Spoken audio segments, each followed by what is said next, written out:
Joining me live is the President of Fighters Against Child Abuse Australia, Adam Washbourne. He joins me here at the desk. Adam, good to see you. Thanks so much. This is an important step forward from the government because perpetrators have actually used this loophole in the past, haven't they? Absolutely. Yeah. Maurice Van Ryn from the Bega Cheese incident was one example. He stashed all of his funds in superannuation, so his victim survivors couldn't get access through compensation. Peter Liddy, the magistrate from South Australia, was another one. Both of them have abused this loophole to hide their funds from compensation. Okay, so these are two very high-profile cases, and that is enough to prompt this action from the government. But how widespread is it? Look, I don't actually have the facts and figures on me, but if a loophole exists, it should be shut. There should be no way that they can hide their funds to avoid compensation. You're talking about the only unjustifiable crime out there. So if they do get convicted, they should have to pay for it. Yeah, absolutely. So you've been working with victims on this for quite some time.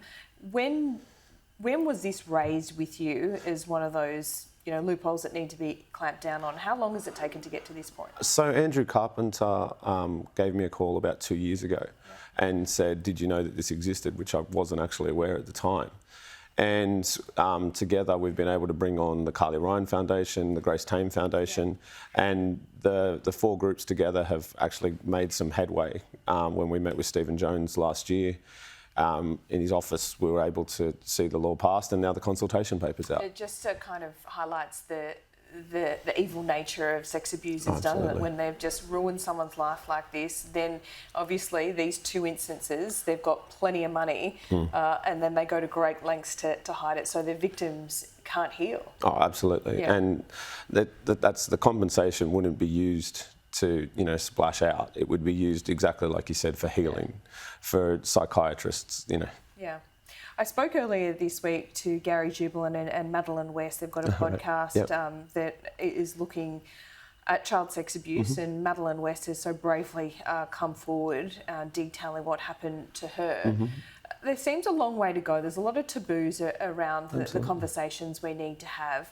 What are the next critical steps here, do you think, to try and make sure these evil, awful, mostly men, don't get away with it? We have the laws in place that say, they can get 25 years, they can get 20 years, 10 years plus. Unfortunately, our judges aren't backing those laws up. We're still seeing suspended sentences. We're still seeing no conviction recorded. No conviction recorded or suspended sentence for a convicted child sexual abuser is a joke. And it's not even a slap on the wrist. And when you see what survivors go through, you see that sometimes their lives can be entirely shifted and they can be traumatised for the rest of their days. To see a suspended sentence handed down is an absolute farce. Judges need to be held accountable for giving soft sentences to child abusers. That is, to me, step number one. You need justice for the survivors. It's also should be pointed out, and Gary and Madeline did this, that there is no time limit on when you can report sexual crimes, which is a great thing, but there's still a silence. So a lot of these victims carry this burden with them for many years before they're brave enough or feel like they'll be supported coming forward. What needs to change there? Because, children get influenced. I mean, you still see it, even not just with children, but young women in particular, perpetrators, whether it is this policeman in the UK who's been a policeman for 20 years, use his position of influence to scare people into not coming forward. There's something a bit broken there, isn't it? Yeah, that's essentially the nature of the beast that we're dealing with.